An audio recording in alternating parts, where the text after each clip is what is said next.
Big news! The Mexican government has proposed major fee increases for 2026. And in some cases, we're talking about costs doubling. If you're thinking about applying for a residency visa in Mexico, you're going to want to pay close attention. Today we'll break down what these proposals mean for you, whether you're planning a temporary residency, permanent residency, or even just entering on a visitor permit like an FMM. We'll also walk you through what you pay right now in 2025, what's being proposed for 2026, and what steps you should consider if you're planning to apply or renew soon. Every year, Mexico sets its immigration fees through the federal budget law. These fees cover things like residency cards, renewals, work permits, and certain changes of status. Right now, those amounts are published in the Tarifas de Derechos Migratorios 2025. And for most people, the costs are pretty reasonable compared to other countries. Here's what the immigration fees look like in 2025. And before we go line by line, just a quick note, these are only the government fees. You'll also need to meet the income or savings requirements, which can be confusing since they vary by consulate. To make that part easier, we put together a free 11-page guide with all the financial requirements explained. If you want it, just type Mexican visa in the comments below and we'll send it right to you. By the way, if you're new here, I am Antonieta and this is my husband Francisco, and we have lived in San Miguel de Allende for almost 17 years now, running our bed and breakfast Antigua Capilla boutique bed and breakfast. We do videos about life abroad, specifically in Mexico, and we share tips on what to do to have a better experience while you live in Mexico or as you're preparing your move to Mexico. Okay, now let's look at the actual current numbers. A one-year temporary resident card costs about 5,570 pesos. That's roughly $310 US. If you want to commit for longer, a 2-year card is about 8,347 pesos or around $465. 3 years is just over 10,500 pesos or $585. And if you go all the way up to a 4-year card, you'll pay 12,529 pesos, which is about $695 total. That's usually the most cost-effective choice since you get 4 years of residency in one step. Permanent residency is a little different. It's a one-time fee of just under 6,800 pesos, about $375. Once you have that, you don't need to keep renewing like you do with the temporary residency. Of course, if you're working with an immigration lawyer or a facilitator, their professional fee is extra. But overall, the government fees themselves aren't what stops people from applying. Up until now, they've been pretty reasonable. Now, before we get into the proposed increases for 2026, we want to share something that could really help if you're planning your move. If you've ever dreamed about moving to Mexico, this is for you. Figuring it all out on your own can feel overwhelming. Visas, neighborhoods, healthcare, rentals, real estate, the list goes on,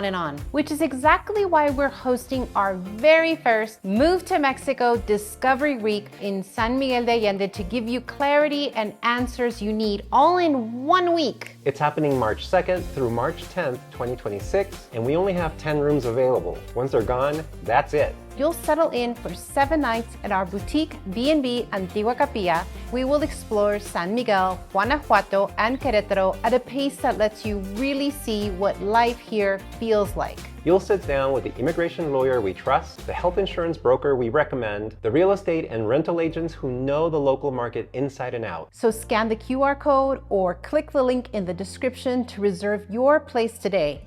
So let's talk about the big news, the proposed 2026 immigration fee increases. Here's the breakdown. All fees are set in pesos, but for simplicity, we'll show you the US dollar equivalent at an 18-to-1 exchange rate. Just keep in mind that what you actually pay will depend on the exchange rate the day you process your visa. A 1-year temporary visa, which currently is at $310 US, will increase to $595 approximately. A 2-year temporary visa, currently at $465 US, will go up to $890 US in 2026. A 3-year temporary visa, currently at $585, will go up to $1,125 US in 2026. And a 4-year temporary visa, currently at $695, is proposed to go up to $1,335 US next year. A permanent residency visa, which currently sits at $375, is proposed to go up to $725 next year. To help you out, we've added all of this information to our ever-growing Mexican visa guide. And remember, fees are just one part of the process. If you'd like the complete breakdown of the financial requirements, including income and savings, just type Mexican visa in the comments and we'll send it right to you. For most categories, you can see the increase is almost exactly double. That means that if you and your spouse or partner are both applying, the costs really add up. Take the 4-year temporary residency, for example. In 2025, it costs about 12,500 pesos, or $695. Under the new proposal, it would be nearly 24,000 pesos, about $1,335 per person.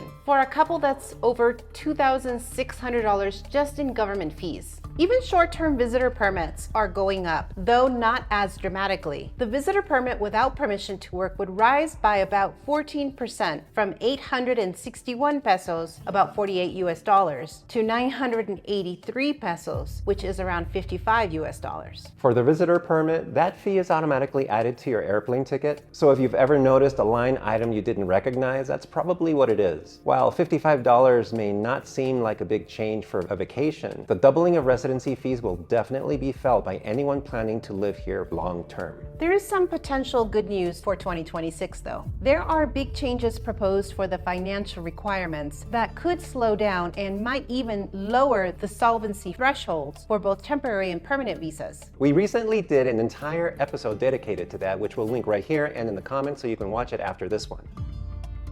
The official explanation from the Mexican government is that these increases are meant to make foreigners contribute proportionally to the administrative costs and oversight that come with long-term stays. Processing residency permits involve background checks, biometrics, issuing cards, and monitoring compliance. The government argues those services have been underpriced for years, and fees have not kept pace with inflation. Another factor could be demand. Over the last several years, there's been a surge in applications for both temporary and permanent residency, not only from retirees, but also from remote workers and digital nomads. Some analysts believe this move is also about slowing down the rapid growth of long-term foreign residents, especially in cities like Mexico City, San Miguel de Allende, Puerto Vallarta, and Playa del Carmen, where housing demand is pushing prices up. By raising the financial barrier, the government may be trying to filter out applicants, ensuring that those who apply are financially stable enough to stay, while discouraging others from overextending themselves. Of course, not everyone sees it this way. Critics argue that doubling fees could make Mexico seem less welcoming or even punitive, especially since foreigners already contribute through tourism spending, property taxes, and local economies. Others point out that Mexico's high income and savings requirements for financial solvency, already among the toughest in Latin America, are enough to limit the number of people seeking residency. And if you're curious how Mexico compares to other destinations, we recently put together a full breakdown of the top Latin American countries to move to in 2026. We'll link this video here so that you can check it out after this one. It's important to know that these changes are still just proposals. They need to pass through Congress, and details could be adjusted before it becoming law.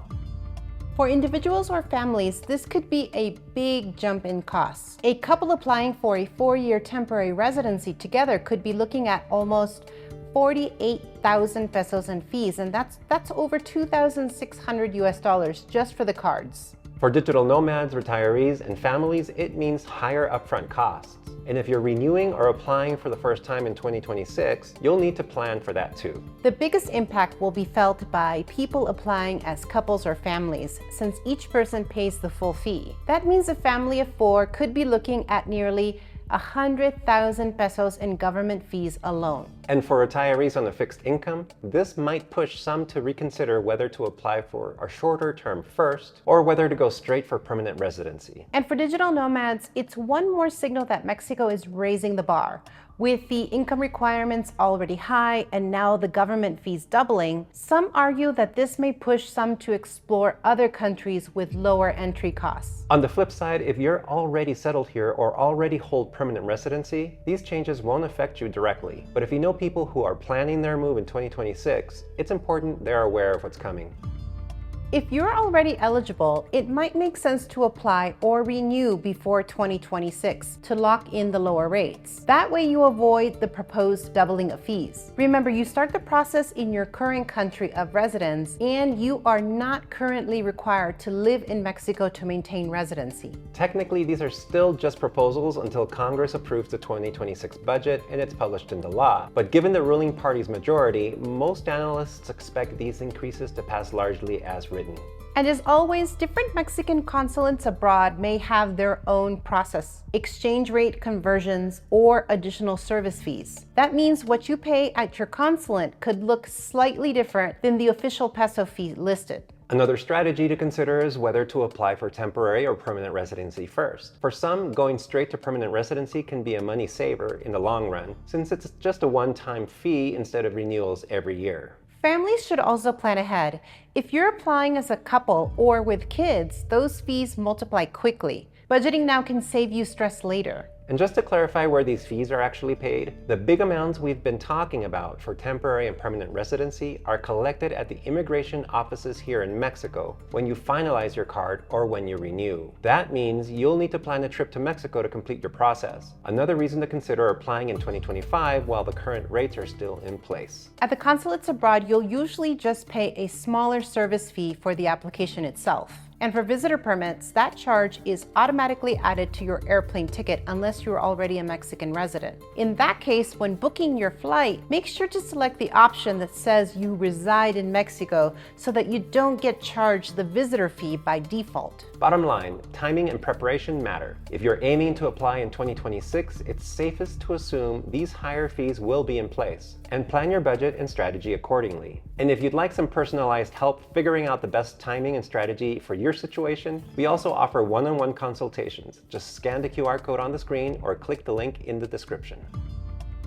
Remember, fees are just one part of the equation. The income and savings requirements known as economic solvency may also shift in 2026. Right now, most consulates still calculate these numbers using the Mexican minimum wage. A few are starting to reference UMA though. That's the Unidad de Medida y Actualización, a different benchmark the government uses for things like fines and social benefits. As we mentioned earlier, we have an entire episode dedicated to this where we break it all down step by step. We'll link it in the description. Here's why it matters. The minimum wage in Mexico has been going up sharply year after year, while UMA rises at a slower pace. If residency requirements keep being tied to minimum wage, the financial bar for qualifying could keep climbing quickly. But if the government standardizes on UMA, it could mean little to no increase in the solvency thresholds for 2026 and a slowdown compared to the roughly 20% year-over-year jumps we've seen in recent years. So as you plan ahead, keep in mind that it's not just about the government fees. Your income, pensions, or savings also need to meet those thresholds, and they may be recalculated differently in 2026. Quick disclaimer though, we're sharing information that's been reported so far, but it's still a proposal. Things can change before 2026. Always check directly with INM in Mexico or with the Mexican consulate in your home country for the most accurate and up-to-date information. And don't forget to subscribe for updates. Once the fees are published for 2026, we will do a follow-up video with all the official numbers, so you have the latest. Bottom line, Mexico is proposing to double most immigration fees in 2026. It's not final yet, but if you're planning your move, it's time to budget and prepare. Check out this next video where we break down the possible changes to the financial solvency requirements for Mexican visas. Thanks for watching, and we will see you in the next one. Bye, everybody. Ciao.